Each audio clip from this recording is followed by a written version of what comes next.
All right. Greetings, peeps.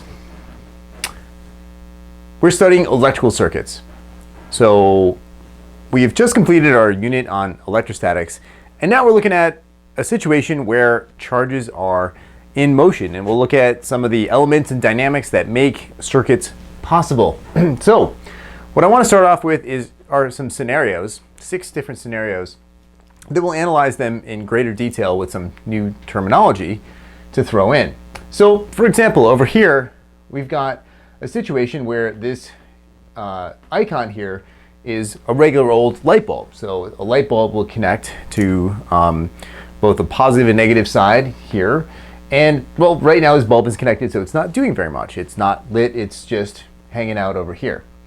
But now we connect it to something called a battery. And the battery is connected to the bulb via some conductive material, some type of wire in order to do this.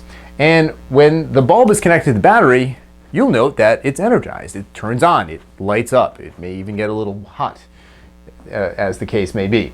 And so that's the situation over here with proper conductive material and something to provide the energy to the bulb. All right, now over here, what's the situation if we have 2 batteries and they're connected in what's called series? So we've got the bulb connected via these conductive elements, wires, and we notice that the bulb glows even brighter with 2 batteries connected in a row. They're providing twice as much energy, so we get a brighter glow in this kind of situation. And so what we'll look at are another 3 situations that we can develop in just a moment. So here we go, take it down.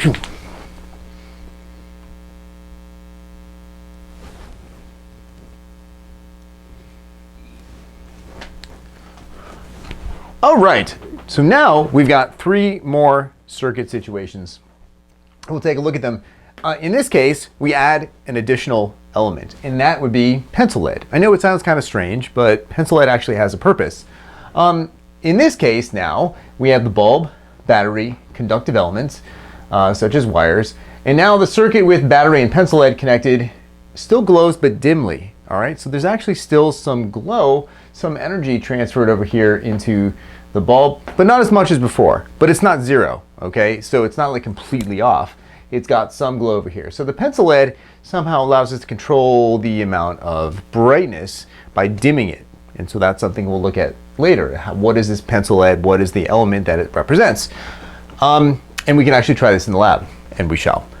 Here we've got a situation where the circuit has a switch, and a switch creates what's called an open circuit. It actually breaks the connection. So you've noticed that there's no loop here at all of conductive wire. So because there's no loop, there's no light, there's no energy that's actually able to get to this particular bulb because there's not a complete loop of conductive material. And so we call that an open circuit because the switch is open, and therefore the element over here being the bulb does not have any energy even though the battery is ready to supply it. It just doesn't have the means to do so without a loop of some sort.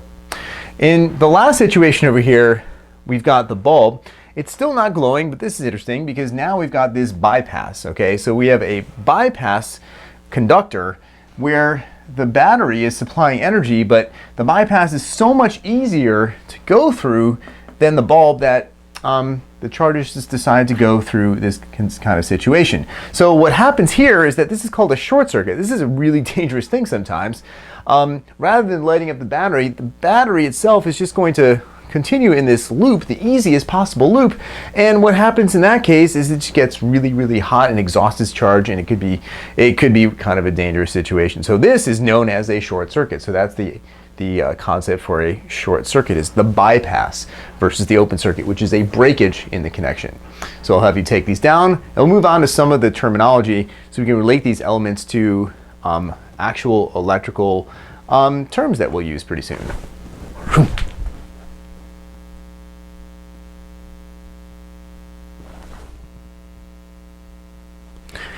So let's look at some of the actual circuit elements in some detail and describe what features they have.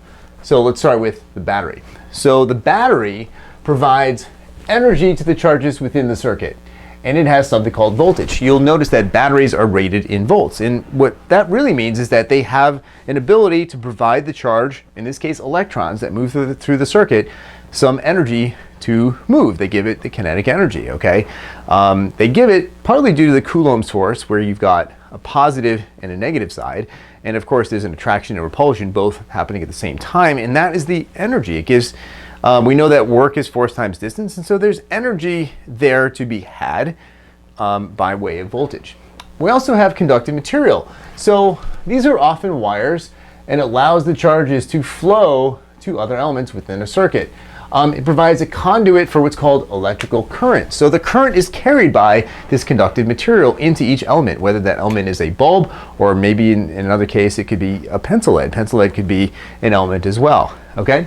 And speaking of pencil lead, what does it do? Well, it acts as a resistive valve, reducing the flow of charge in a circuit. It provides electrical resistance. So just like a valve would do for water, where you can turn the spigot to have a greater flow or a lesser flow, this kind of gives us the ability to take the maximum flow and shrink it down to something more manageable, more controllable. So that's what the pencil lead does. It provides resistance to the electrical current. All right.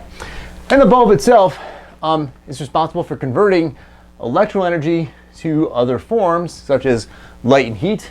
And it does this during a time interval. So we know if that energy is used or consumed or transformed during a time interval, that's known as power. So the power of this circuit is being consumed in terms of conversion to another form of energy, from electrical to something else, by the bulb, and that is its primary responsibility, to take the energy and make it into something else, something more useful. Whew.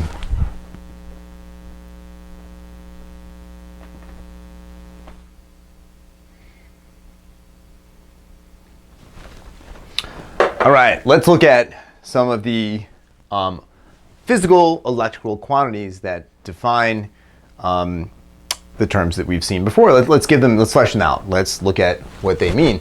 So for example, we've got voltage, current, resistance, and power that we discussed earlier in terms of their elements. Like for example, the battery produced the voltage, the conductor carried the current, the pencil lead produced some resistance, and the power was consumed by the bulb. So let's look at them in terms of their physicalness and what units we represent them by and how we measure them. So voltage, we have the symbol V for it, and the unit, not surprisingly, is volts, named after Volta. And all these scientists had something to do with the investigation of electricity or magnetism and some relationship therein. So there are three named units here, actually four named units: volt, amperes, ohms, and watts. And all of them are named after particular respectable scientists in their field. So for volts, we have joules per coulomb, which is energy per unit charge, because joules measures energy and coulombs measures charge. So what does that mean? Well, it means that a battery that's rated in a particular number of volts can provide charge with a certain amount of energy, and the higher the volts, the more energy a single charge can have. One way I like to think about it is if you have a job that pays per hour, some dollar amount per hour. So you're working for $10 an hour, for example, and you work for 5 hours, then you earn $50 of what I can call spending potential energy, because you can take that cash spending potential energy and transform it into something else more valuable to you than just the cash itself. And so it's kind of similar here. If I say I'm going to pay you $1 million an hour, that sounds great, but if I don't ever really hire you, if there's no charge or no hours to be worked, that rate is great, but it doesn't get you anything. You need the hours to make anything of that. And just like here, you can have voltage. You can have a huge voltage, but if no charge is around for it to be connected to, it doesn't manifest in anything useful, okay? So we don't get any energy out of volt unless we have charge also. That charge can come from connecting it to a circuit. So that's where current comes in. Current symbol is I, capital I. I don't know why, but that's what it is. We have I representing current. So let's not confuse it with something like rotational inertia. This is strictly for electrical quantities here. It's named after Ampere, who studied electromagnetism. And an ampere is a coulomb per second, which means that if there's an amount of charge that flows by you in a given amount of time, in this case the second, we call that an ampere. It's the rate of flow of charge. So you can think about it in terms of like analogy with water. So you turn on the hose and you have a certain amount of water flowing by you. And if you crank that hose up even further, you have more water flowing. And so that's a higher stream. So the stream that we're looking at here is called current. And that current is related to the flow of charge rather than of water molecules. That's all. So it's just flowing charge, okay, the measurement of flowing charge. Resistance, R.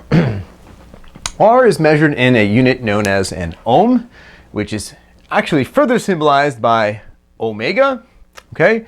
This is actually an omega, not the booty kind for angular momentum, or no, sorry, angular velocity. I meant to say angular velocity.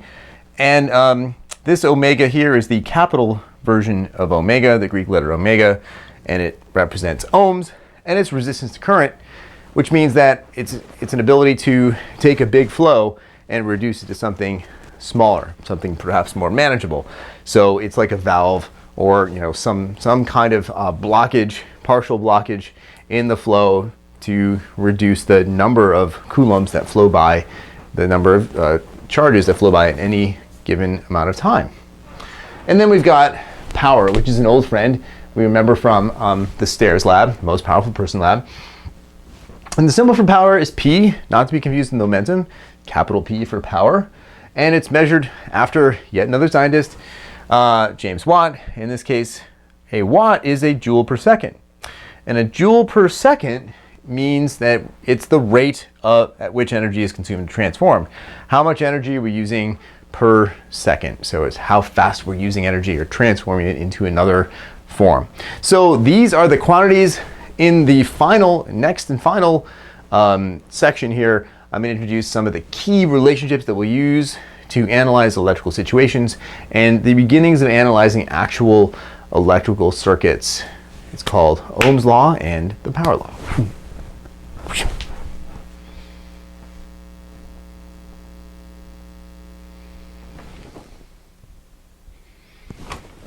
All right, so what about the relationship between some of these variables? First we'll look at, very famously known as Ohm's law, is this. It is I equals V over R. Current is voltage over resistance.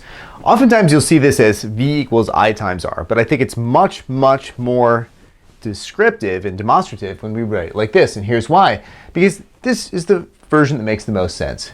I is going to be influenced by both V and R. I is the flow of charge. So let's think about it for a moment. If voltage goes up, in other words, if you provide more energy to the charge in the circuit, it's going to move faster. And if charges move faster, you're going to have a higher flow rate past any section per unit time. So that means that as V increases, I increases. That totally makes sense. More energy equals faster movement. What about resistance? Well, resistance is an inversely proportional relationship here. So it's in the denominator. And as resistance increases, it's going to restrain or lessen the amount of charge that flows. So it's going to reduce the amount of current. So as R increases, I decreases. So this is actually a completely logical relationship. It just took them a while to figure this out in terms of the physical quantities, like what they really were, what they meant, and then also provide the proper units and scaling so that this works. It's kind of built around the R, the resistance, the ohm, after they had standards for both I and V. R came in after, so we don't have to have a proportionality constant like with universal gravitation or Coulomb's law, G or K. So this is a much cleaner kind of relationship. Here I've got volts, and one of the things about physics that I've noticed though is there are lots of V's. There's velocity, of course, there's volume, and there's volts. So we want to be context sensitive. And so V in this case is not velocity, but it is indeed. Volts is a joule per coulomb, the energy per unit charge.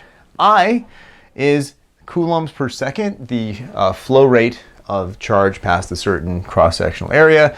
And they're kind of attracted to each other. V and I dig each other, not only through this R thing, so in I, but they want to hook up. So it's like, hey I, what's going on? Yo V, I don't know, let's hook up. So they hook up and they make a 6?